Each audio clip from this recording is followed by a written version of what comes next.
What is up, you guys? The Dominator Dominic Flores back with you guys here today to do my how I would book Raw 25. So Raw 25 happened about a month and a half ago, and we've had time to sink it in.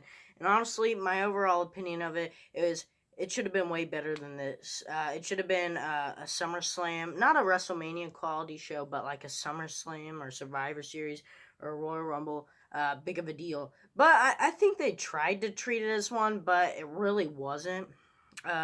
So yeah, I thought, I said in my 2018 YouTube goals that I would want to do rebookings like how they do on What Culture, or how Adam Pacitti, or not Adam Pacitti, Adam Blampier, sorry, used to rebook shows. So it's not as fancy, but I think you guys would still like my input. If you think anything if you want to rebook it, you can in the comments below.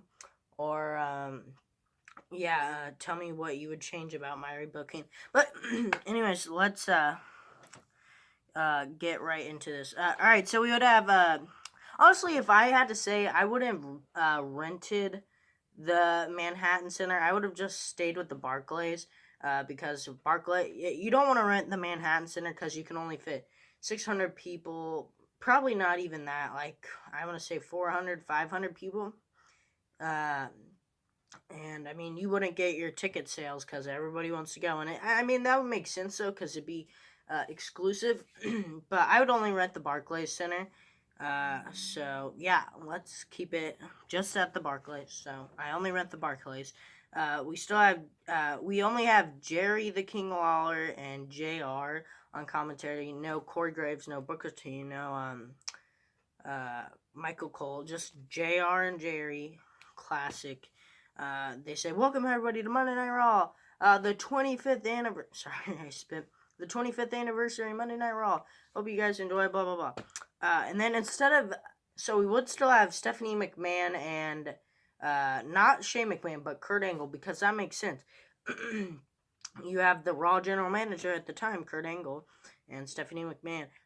Shane McMahon, I'll get into what I do with him in a minute. But yeah, they say, thank you all for all the support, blah, blah, blah, blah, blah, blah. They hit the montage, which I rewatched the whole episode of, Raw 25. And, yeah, so they play the montage. Really like the montage. I keep that in there. They introduce Vince. He comes down.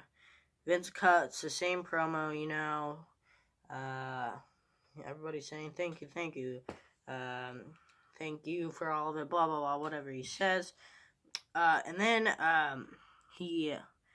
they award him the plaque, and he says the same lines. You give me a plaque? Damn it.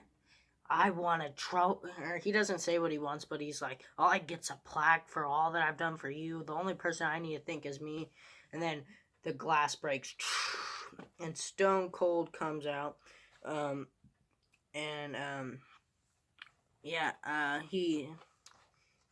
Vince says the same stuff. Oh, I'm in a retirement home. I'm too old. I have arthritis. I thought that stuff was pretty funny.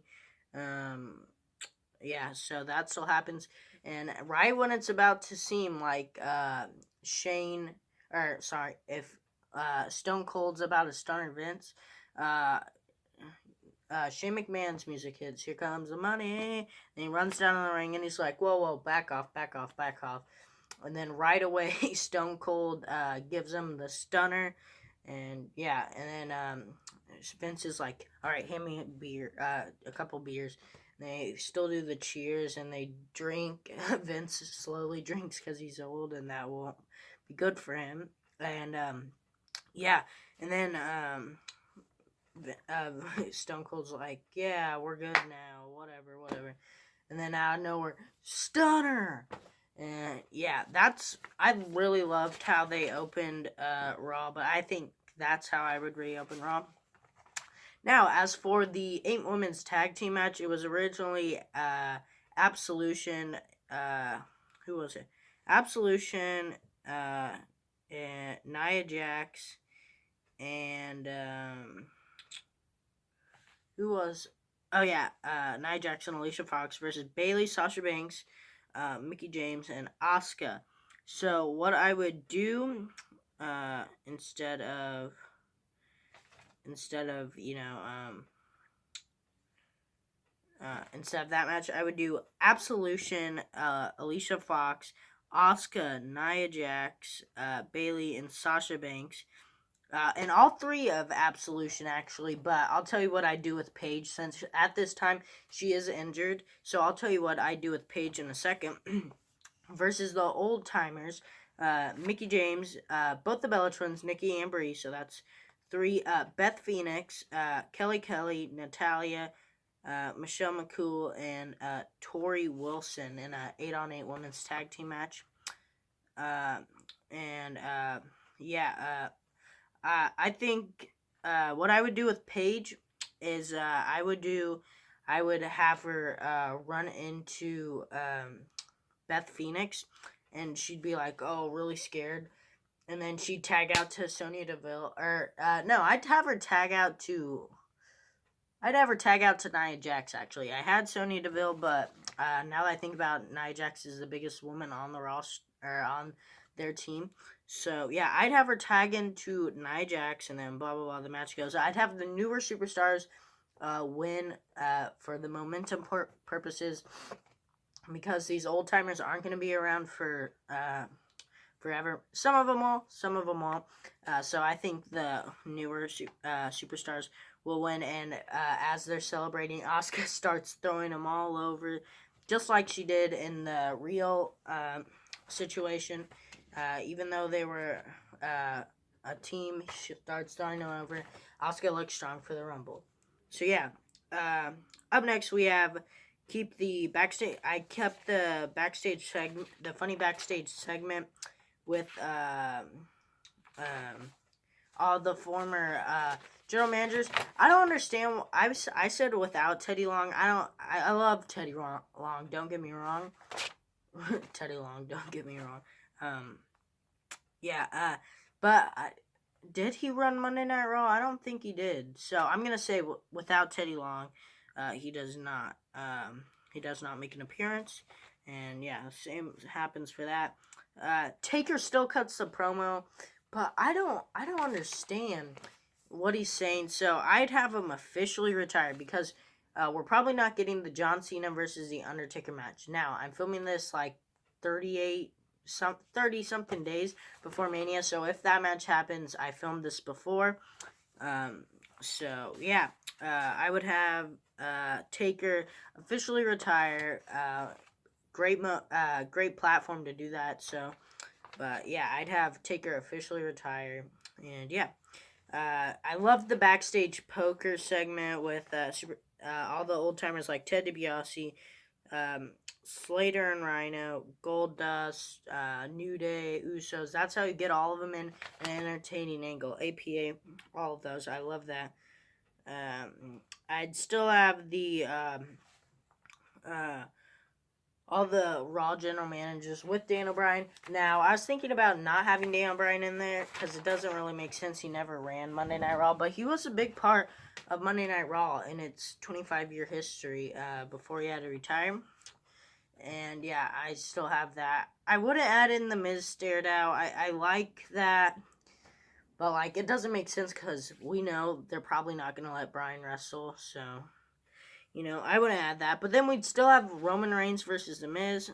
But we'd have Miz cut a promo before Roman comes out, saying that, oh, tonight is full of old timers and nostalgia. It's disgusting. And he's saying he's the best Intercontinental Champion. No matter what anybody says, and I'll prove that tonight when he wins the Intercontinental Championship for the 8th time. And Roman comes out telling him to respect the legends. All of his family are legends. You need to respect him and all the other legends. So yeah, the match starts, but we have Roman Reigns end up winning. Now this is how I would book it, because Roman's not supposed to go into the Rumble as champion, but I'll tell you what.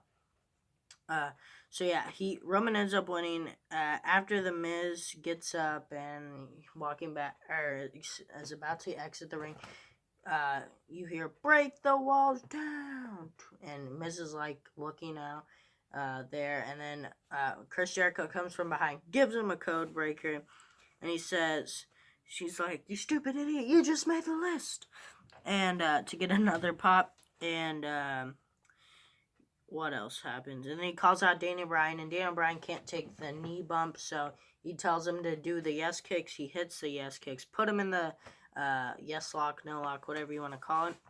And they call out the Honky Tonk Man because I believe he is the.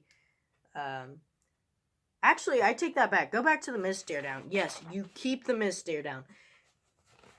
Daniel Bryan and Miz stare down, and this is exactly why I forgot this was on my notes. But yeah, keep the Miz stare down. When they do the best Raw general managers of all time segment. Keep the Miz stare down because this will make sense. Now Dan Bryan does the yes kicks, put him in the low bell lock, and they call down the Honky Tonk Man, even though he's not announced. I tried to keep it as realistic as possible, but I wanted the Honky Tonk Man to come down and smash the guitar over the head of The Miz. And keep in mind, the Miz Taraj is not here because they are barred from ringside, even though they could have come down and helped. But no, they are not there, so they can't save him. And then Miz makes the list, gets hit with a guitar, gets put in the no lock. And yeah, we still have the Peep Show with Seth Rollins and Jason Jordan in the bar. I was trying to think of, because there's so many people you could have had on the Peep Show, but you have to build the tag team match going into the Royal Rumble. Back to the Royal Rumble, actually. We actually have Roman Reigns versus Miz on the Royal Rumble card. Miz wins. Roman is still able to enter the Rumble. Miz can still enter the Rumble, so that's how that would work out. But yeah, that's just how I would book it. Anyways, back to the Peep Show. You'd have some way to build up the tag team match. And yeah, we'd have Matt Hardy versus Bray Wyatt, not at the Manhattan Center, at the Barclays. And Matt Hardy would win because that's logical booking. You're pushing the guy that you just created that everybody loves. You make him win, right? I guess not in their logic, but in my logic, Matt Hardy wins. We still honor all the former women, Raw women's wrestlers. Same people. They come back out. Most of them are from that, from the 8 women tag team match. Yeah, and then we have Kurt Hawkins versus MVP. MVP's announced. MVP is still able to wrestle, so why not have him wrestle and keep Kurt Hawkins' losing streak coming, and have MVP win in less than like 2 minutes. And John Cena comes out saying how proud he is for Raw 25, how thankful he is for being a part of Raw 25. And he says, you know what? I want to give you guys the best Raw 25 ever. So I call out an opponent. He calls out Randy Orton. And this match happens instead of Slater and Rhino versus Titus Worldwide, which is what happened in real life. But this match is gonna take about 20 minutes instead of the 5-minute mark. And I'll tell you how I put the Dudley Boys in Raw 25 because they were in that angle with Slater and Rhino. John Cena ends up winning against Randy Orton. Hopefully, I would want them to have a good match, but I can't control that. Hopefully they'd have a good match, And, John Cena wins in about 20-25 minutes. Randy Orton answered the challenge, so yeah. And then we have a segment for the greatest tag teams of all time before the Randy Orton versus John Cena match. So you have teams like the Dudleys, APA, New Day, Usos, and teams like that. And then after the Randy Orton versus John Cena match segments, segment for the greatest WWE champs of all time. So guys like John Cena stays in the ring. AJ Styles, the current WWE champion, comes out. Stone Cold Steve Austin, Kurt Angle, and Ric Flair as how they have a big guy, big name pop up. That's who it is. Ric Flair, the Nature Boy. Now this is gonna be a long-winded thing. All right, so we know how the DX thing went down. Blah blah blah. All right, instead of Slater and Rhino coming out, all right, I'm gonna just read what I wrote. All right, DX reunites with Scott Hall and the New Age Outlaws. Oh wait, okay, so that still does happen. The New Age Heath Slater and Rhino come out because they're mad they lost the poker game earlier, and they're like, we're so disrespected by the legends, blah blah blah blah blah. And they challenged the New Age Outlaws. They're still able to wrestle, but we have Heath Slater and Rhino versus the New Age Outlaws, and that New Age Outlaws win in under 3 minutes. Scott Hall says, "Well, that was just 2," and before they do it, the Balor Club comes out to give them a 2 sweet and thank them for all that they've done for their careers and how they've pushed them to succeed when they were little and want to have that dream. And they give them a 2 sweet, and the Revival comes out and they say, "Oh, who cares about these old timers? You should focus about us, the new talent." And yeah, blah blah blah.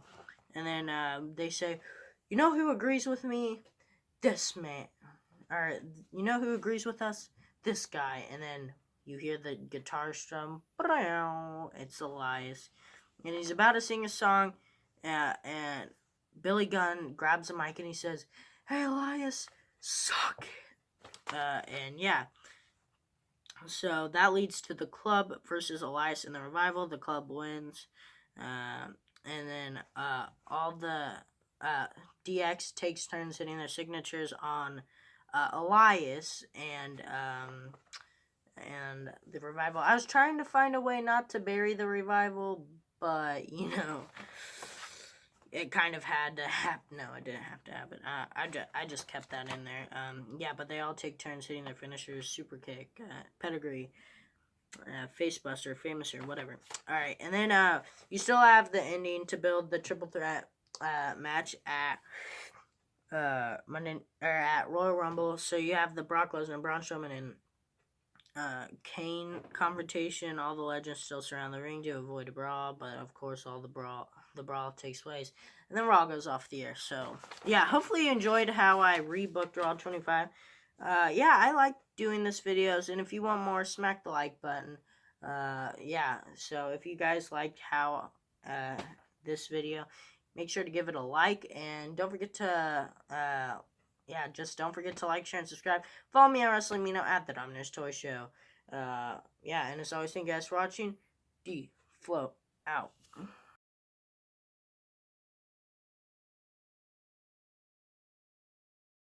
Hey guys, liked what you saw?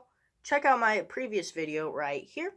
And if you want to check out more videos and subscribe to my channel, click right here. Thank you guys for watching. D-Flow out.